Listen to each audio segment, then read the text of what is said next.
Generally by Spotify, sometimes by YouTube. What's Spotify? It's like a program like LimeWire, but it doesn't download the music songs to your computer. Just it's an online thing, so it's all legal. All right. So it doesn't actually download it to you, but you can access any kind of music. It's really cool. Buy CDs, download off the internet, file share. I buy mine from iTunes. I try to buy CDs, but occasionally I use file sharing websites. I also use CDs. I generally always buy CDs.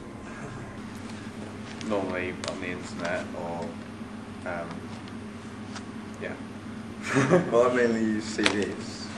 I do sometimes borrow them from friends, which I know is pretty bad, but it's how I do. Spotify is this file sharing site. But it's not an illegal one? No. Yeah, quite a lot. Which ones? LimeWire. Yourself? I get my music off a YouTube converter thing. How does that work? Basically use the URLs of the YouTube videos and you put them into the converter and it converts them to MP3s or video. I've only ever used one, and that was with RapidShare. Yeah, RapidShare. I occasionally use BitTorrent and File2HD. Yeah, I use File2HD occasionally. Yes, I use, my main one's FrostWire. I used to use LimeWire, but now I use FrostWire. Yeah, I do. I used to use LimeWire, but now I use Spotify. All right, okay.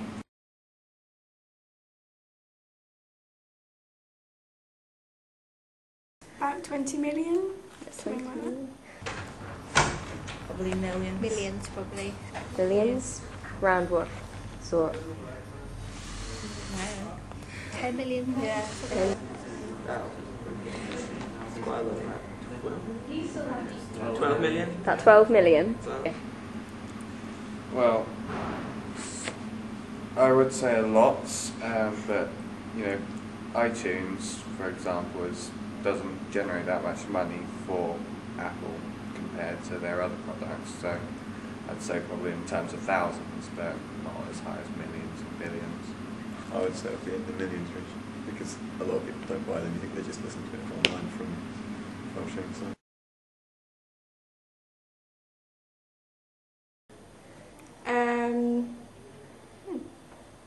Yes and no. Why no? Because music's really expensive. Like albums and stuff are really expensive, and you don't want to pay all that for music. So they are a good idea, but then they're not a good idea because the music industry's losing out, and you're not getting so much diversity of music. It takes a lot of money away from artists, but a lot of people can't afford to go out and buy all the CDs. I couldn't afford to buy all the CDs. It's a good way of getting support when you can't afford to buy the music. to an extent, yes, but to others, not. So For a musician specifically. You said no? Why no? Yeah. I've always thought of music as an expression of something, someone's, whatever you want to call it, I don't know, and that it should be free to anyone who wants it. Yes, and that could be wrong. I'm sorry? I think they are wrong, because people are kind of stealing music. But I think sometimes music can get too expensive to actually buy all the stuff that we listen to. So, yeah.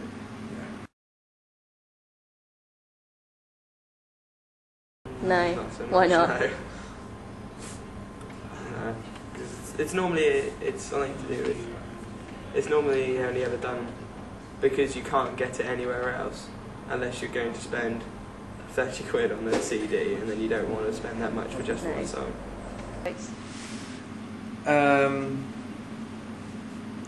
In hindsight, I would probably say I've got a small amount of guilt, but yeah, I use them pretty much all the time anyway, so it doesn't have that big an effect on me.